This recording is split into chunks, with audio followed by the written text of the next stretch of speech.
Lepo pozdravljeni, sem Rok Požar, prihajam z Univerze na Primorskem, z Fakultete za matematiko, naravoslovje in informacijske tehnologije.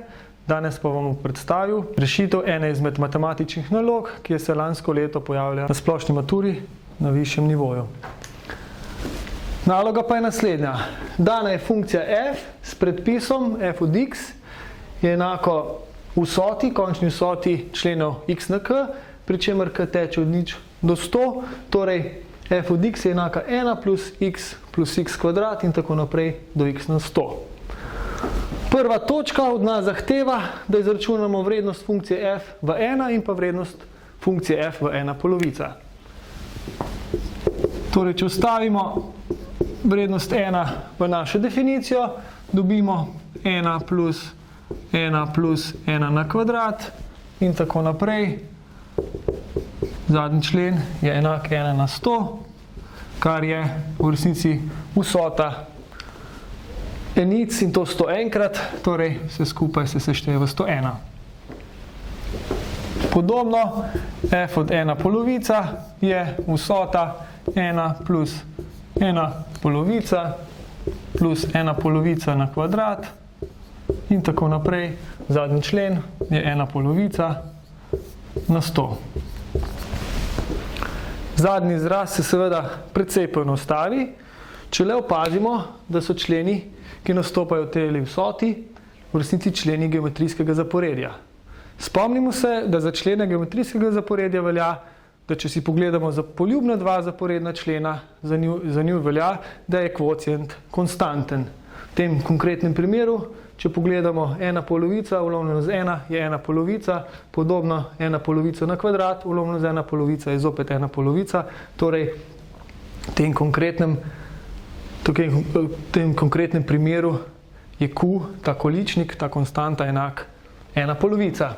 V splošnem, če imamo geometrijsko zaporedje a0, potem naslednji člen a0 krat ta q, ki je poljuben, a0 q na kvadrat in tako naprej, se končna vsota od nič do n poračuna po naslednjem obrazcu.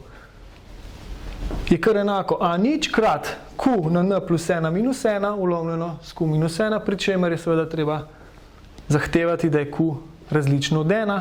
Ta konkretni primer pa smo v resnici obravnavali že, ko smo računali f v 1. Torej, v našem konkretnem primeru imamo a0 enak 1, q smo rekli 1 polovica, n pa je enako 100, kar pomeni, da je po naši formuli tale vsota v resnici n krat 1 polovica na 101 minus 1 ulovljeno z 1 polovica minus 1 in če še zadnji izraz malo poenostavimo, dobimo 1 minus 1 polovica na 101 ulovljeno z 1 polovica, delimo vsak člen posebej, pa dobimo 2 minus 1 polovica na 100.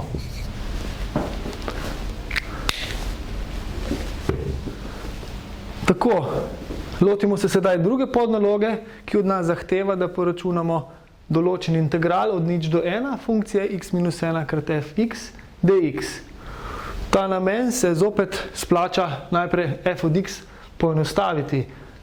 Že prej smo pozili v resnici, da členi v tej vrsti, končni vrsti, predstavljajo geometrijsko zaporedje, pri čemer je v tem primeru q enak x.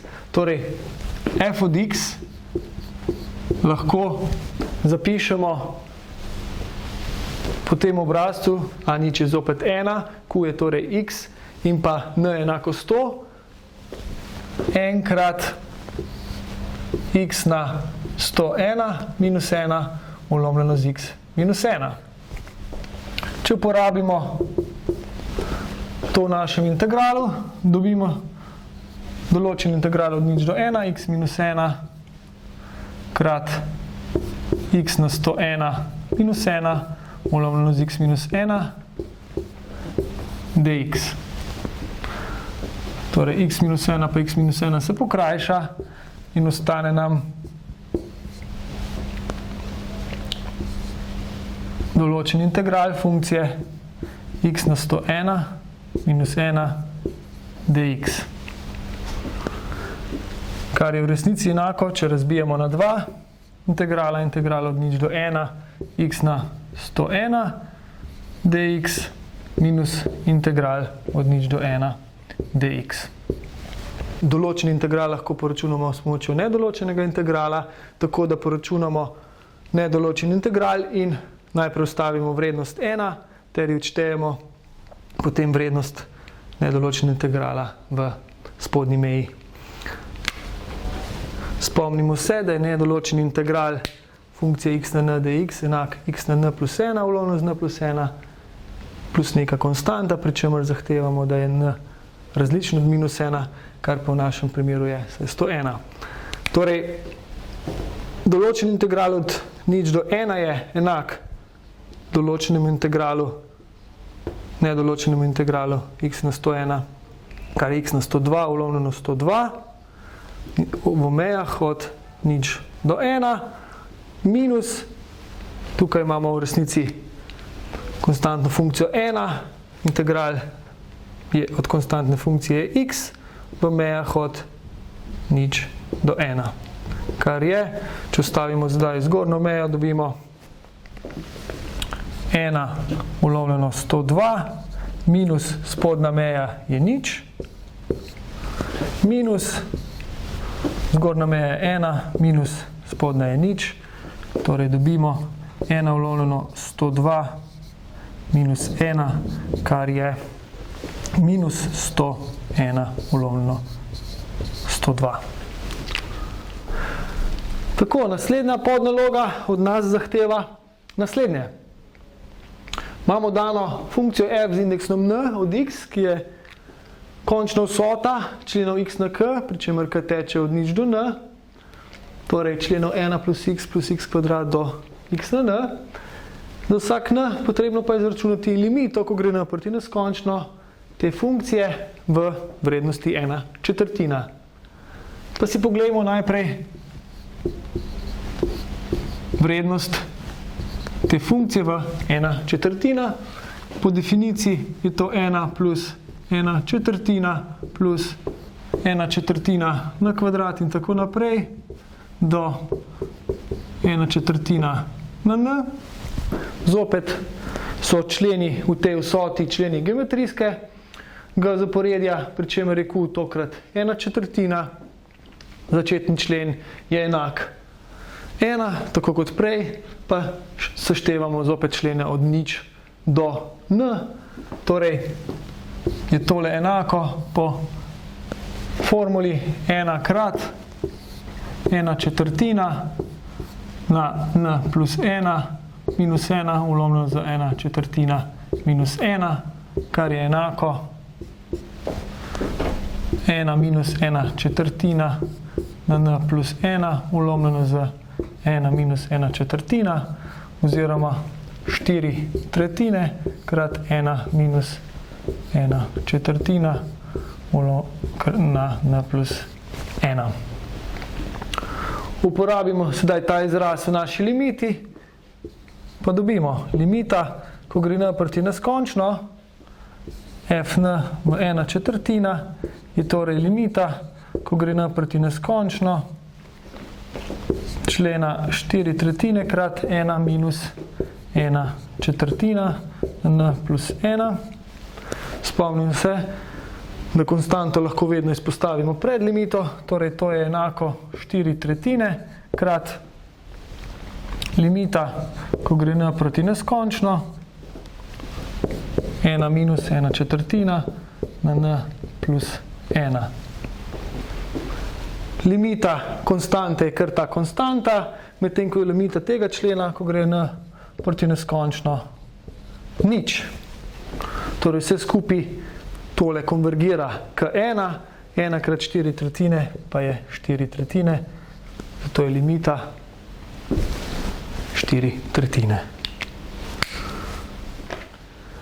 Tako, ostala nam je še zadnja podnaloga, pri kateri moramo z matematično indukcijo pokazati, da za vsako naravno število velja, da je f z indeksom n v minus 1 enak nič, brž ko je n liho oziroma 1, ko je n sodo. Pri matematični indukciji moramo najprej pokazati, da velja naša formula oziroma naši formuli za najmanjše naravna števila, torej v primeru, ko je n enako 1 oziroma ko je n enako 2, temu rečemo baza indukcije.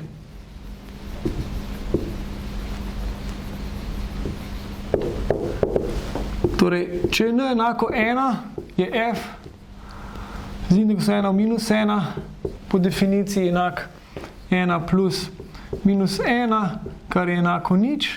Torej, za prvo naravno liho število je formula pravilna. Preverimo še za n2, torej za prvo sodo naravno število. f2 minus 1 je 1 plus minus 1 plus minus 1 na kvadrat, torej je to enako 1 in tudi v tem primeru formula drži. Sedaj pa sledi indukcijski korak. V indukcijskem koraku najprej predpostavimo, da formuli držita za 2n minus 1 in pa za 2n. Torej, indukcijska predpostavka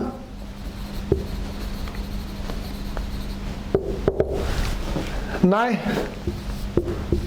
velja, da je f z indeksom 2n minus 1 v minus 1 enak ko nič in pa podobno, da je f z indeksom 2n v minus 1 enako 1.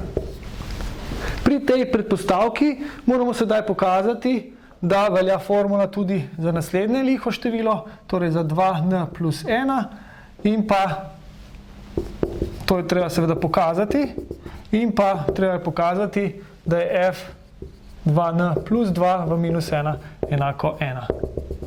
Še enkrat, naša indukcijska predpostavka je tole, pri tem moramo pokazati, da velja tole. Brž, ko nam to uspe, boste naši formuli veljali za vsako naravno število. Pa poglejmo najprej f2n plus 1 v minus 1 je po definiciji 1 plus minus 1 plus in tako naprej plus minus 1 na 2n minus 1 plus minus 1 na 2n plus minus 1 na 2n plus 1. Torej opazimo, da so teli členi natanko enaki f2n minus 1 v minus 1, kar je po indukcijski predpostavki, tale del je po naši indukcijski predpostavki enak nič, plus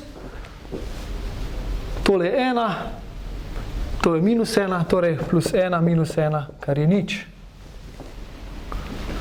S tem smo pokazali prvi del, podobno pokažemo še drugi del, torej f2n plus 2 v minus 1 je po definiciji 1 plus minus 1 plus in tako naprej plus minus 1 na 2n plus minus 1 na 2n plus 1 plus minus 1 na 2n plus 2. Podobno je tale vsota natanko f od 2n v minus 1, kar je po indukcijski predpostavki enako 1, torej ta prvi del je po indukcijski predpostavki enak 1, plus ta drugi del je pa zopet minus 1 plus 1 in vse skupaj je 1.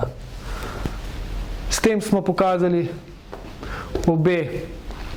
obe formuli in zato naša formula velja v resnici za vsak n. Hvala za vašo pozornost.